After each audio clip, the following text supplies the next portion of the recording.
Une baume, c'est une cavité naturelle. C'est un mot qui vient, alors je me suis documentée, du ligure, c'est-à-dire une langue indo-européenne, du même temps que les premiers Romains, les premiers Celtes.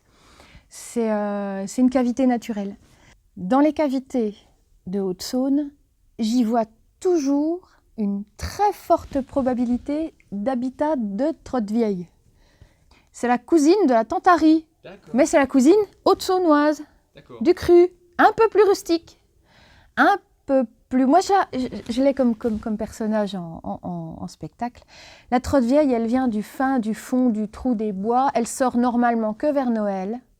Elle sort que vers Solno, le village de Solno. Alors, je ne vais pas me faire des copains à Solno, mais on a une insulte. Dans toute la haute patate, c'est Beuillot de Solno. T'es vraiment un Beuillot de Solno. Bah, les Beuillots, c'est un peu, je ne vais pas te faire de dessin, c'est les ravis du village, quoi. Alors, elle apparaît surtout vers Solno. Ça, c'est dans ma Bible, L'Esprit féerique, le bouquin de Hervé Thierry Duval, que je l'ai lu. Mais les trottes vieilles, elles sont comme la tantari. Elles vont apparaître surtout à Noël, et c'est des fées un peu comme le père Fouettard aussi, qui vont être là pour gratifier les enfants sages de beaux jouets, de jolis cadeaux, de gentils présents. Mais les enfants pas sages, elle te les chope par les pieds, elle te les trempe dans les ruisseaux gelés, comme la tantari. Il t'a raconté tout ça, Hervé. Donc, vaut mieux être copain avec la trotte vieille. En patois de Haute-Saône, on dit la tchosvia. C'est la tchosvia, tu vois, ça c'est les mots, c'est du vrai haute-saônois, ça. C'est des fées. C'est des fées, mais pas du tout sexy. Hein, tu connais Carabosse. Hein, elle est plutôt acariâtre, elle est plutôt vieille, elle a un nez plein de verrues, des poils. La Tchosvia, c'est pareil. Elle a des cornes sur la tête. Elle est donc avec un grand panier plein de jouets qu'elle donne aux petits. Puis elle a dans le dos des baguettes de coudrier, c'est du noisetier. Elle te fouette le cul des gamins pas sages. Elle les trempe dans le vinaigre avant, hein. C'est comme la tantari. Voilà, c'est les mêmes... c'est des cousines. C'est des cousines, la trotte vieille et la tantari. La trotte vieille, elle se promène donc vers Noël. Elle a toujours aussi un gros panier avec des nésilles pour les filles et des échelons pour les garçons. Les nésilles, c'est des noisettes. Puis les échelons, c'est des noix. Donc voilà la tchosvia, ce qu'elle nous fait. Alors, on est donc sous la terre, presque. Et tu connais le principe des 4 éléments. Tu connais sûrement ce conteur Claude Lecouteux qui a repris beaucoup de contes, qui a fait des sommes extraordinaires. Tu peux remonter à Claude Seignol, hein, il y a vraiment des lignées de conteurs. Et il a repris une chose qui remonte à l'Antiquité.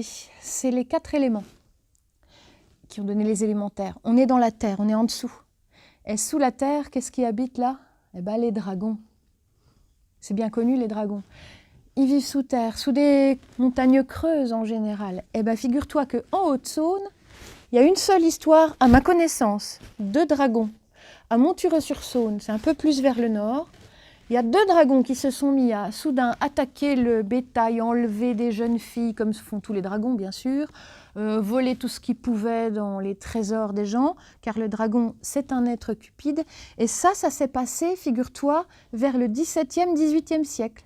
On a pourtant passé les Lumières, on a des gens très intelligents, mais soudain, des dragons redéboulent dans le coin, à Montureux-sur-Saône.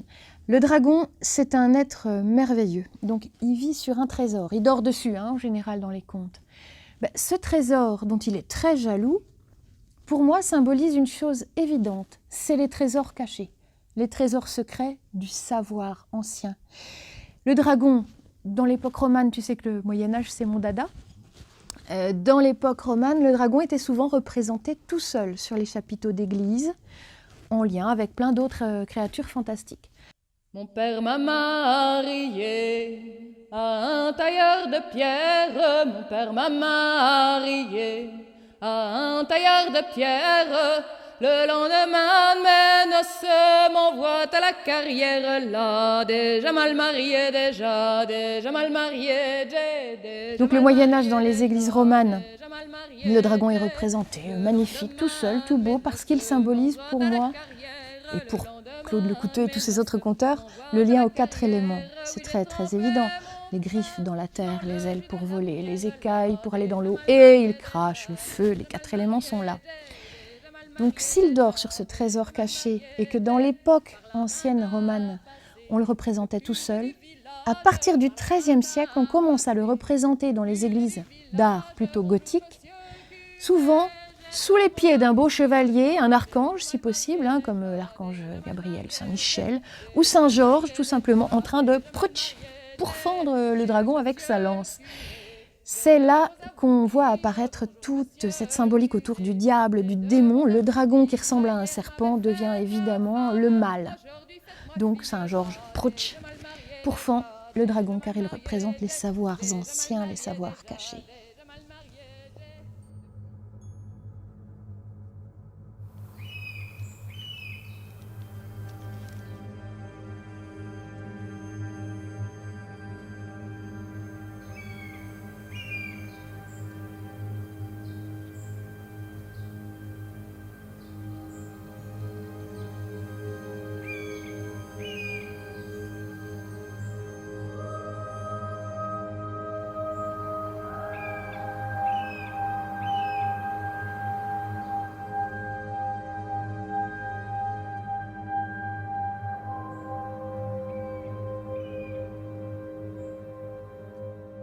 Le chêne orangé, il est très difficile d'obtenir, de trouver la moindre histoire. Il aurait, dit-on, entre 5 et 600 ans. Et cet arbre, il a bénéficié de soins particuliers, je pense, depuis 500 ans. Les hommes et les femmes sûrement se sont attachés à ce qu'il soit aussi beau aujourd'hui et qu'il ne disparaisse jamais surtout. Il est un peu caché, c'est très dur de le trouver. La route n'offre pas d'endroit pour se garer, tu as vu ça. C'est peut-être pas plus mal. C'est le cas parfois en Bretagne sur certains arbres merveilleux où justement les gens ont fait en sorte même de les sortir des guides touristiques. Un visiteur, alors c'est un rapace sans aucun doute, mais je suis parfaitement incapable de te dire duquel il s'agit. C'est peut-être une buse. Elle nous parle depuis tout à l'heure. L'arbre, je te parlais du dragon, qui est le siège des 4 éléments, le siège animal. L'arbre, c'est le siège végétal. Tu le sais ça, il a les racines dans la terre, les branches dans les airs, il vit grâce à l'eau, et quand un jour il meurt, avec ses branches on fait du feu. Donc l'arbre est important. Le chêne, je ne fais pas de dessin, tout le monde sait que c'est un... Faudra que tu viennes voir là où je suis, comme c'est beau de regarder ça en hauteur.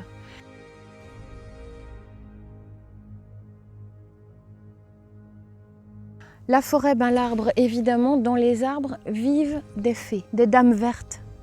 Les fées vertes, les dames vertes, les fées des forêts, les dryades, comme disaient les Grecs. La dame verte qui vit dans celui-là, elle n'est pas encore venue me parler, mais j'espère bien causer avec elle un jour. Les dames vertes se réfugient dans les arbres la nuit. Tu connais l'histoire des 12 fées de Rougevie? Non? C'est des dames vertes qui allaient chez les gens, qui faisaient des veillées avec eux, qui tissaient, qui filaient la laine, qui racontaient des histoires très agréables. Et un jour, il y a un malin qui a voulu les suivre quand elles sont rentrées chez elles à minuit. Il les a toutes vues rentrer dans un sapin. Ça se passe sur les Vosges, ça. Elles sont toutes chacune rentrées dans un sapin. Et il les a surprises, il a découvert que c'était des dames vertes, des dryades, des fées des arbres. 3 jours après, il était mort.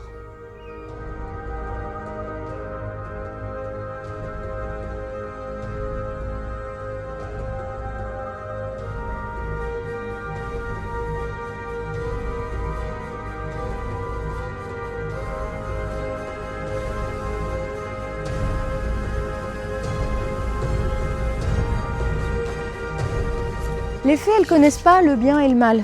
C'est pour ça d'ailleurs, je pense que les curés, ils ont eu du mal avec les fées, tu vois. Parce qu'elles peuvent être à la fois bénéfiques et à la fois très, très méchantes et cruelles, au sens chrétien du terme, on va dire. Une autre histoire de forêt que j'aime, c'est, on en parlait tout à l'heure, les chasses fantastiques. Les chasses-galeries, les chasses, comment on appelle ça, les chasses Hennequin. La chasse oliferne dans le Jura est très connue. En Haute-Saône, on en a une. Le seigneur de Filin, au Moyen-Âge, était un homme, celui dont on connaît l'histoire, pas très pieux. Et le matin, au lieu d'aller à la messe, souvent il allait à la chasse. Hein, tu vois le genre? Et bien sûr, la messe du matin de Noël, il a entendu l'appel, c'était un air merveilleux, il avait bien sec dehors, bien froid, il a fait sonner la chasse et tout le monde est parti au grand galop à travers bois essayer d'attraper un beau grand cerf. Et ce beau grand cerf, figure-toi que 100 ans après, il court toujours après parce qu'il a été maudit justement. Il a été maudit pour avoir été à la chasse au lieu d'être à la messe. Et si tu vas dans les bois du château de Filin, méfie-toi, parce que si tu vois passer une chasse fantastique, surtout ne la suis pas, tu connais l'histoire. Parce que si tu la suis, tu sais ce qui t'arrive. Hein. Tu vas te retrouver brinque-ballé de buissons en forêt, tu vas rentrer chez toi tout pégueux, tout déchiré. Tu pourras toujours expliquer à ta femme que c'est la chasse fantastique qui t'a emporté dans les airs. Eh bien, elle te croira très difficilement. Surtout que celle de Filin, elle ne passe que tous les 100 ans. Donc tu seras emporté, mais tu ne reviendras que 100 ans après. C'est ce qui est arrivé au seigneur de Filin. Quand il est rentré chez lui après cette chasse où il a été maudit, tout le monde avait disparu, tout le monde était mort.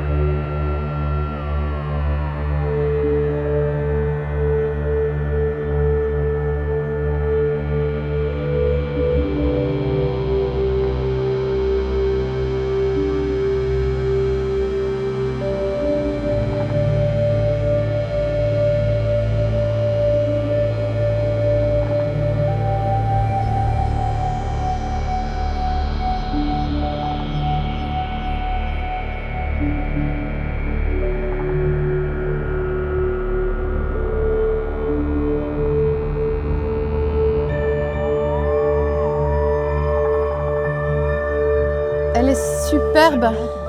Oh, 7000 au moins. 7 millions. Le néolithique commence en moins 10 000. On est en 2000 et quelques.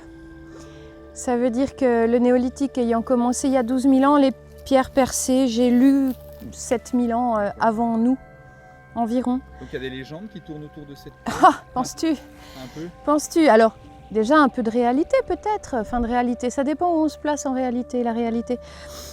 C'est une entrée de dolmen, des sépultures où on ensevelissait les gens au néolithique.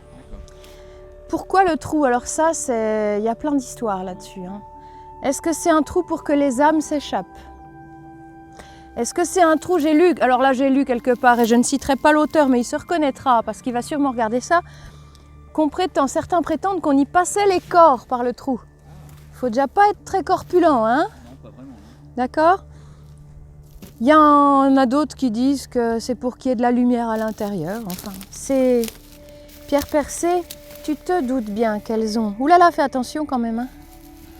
Fais attention quand même parce que passer là la tête par le trou de la pierre peut te faire passer dans l'autre monde. Oula.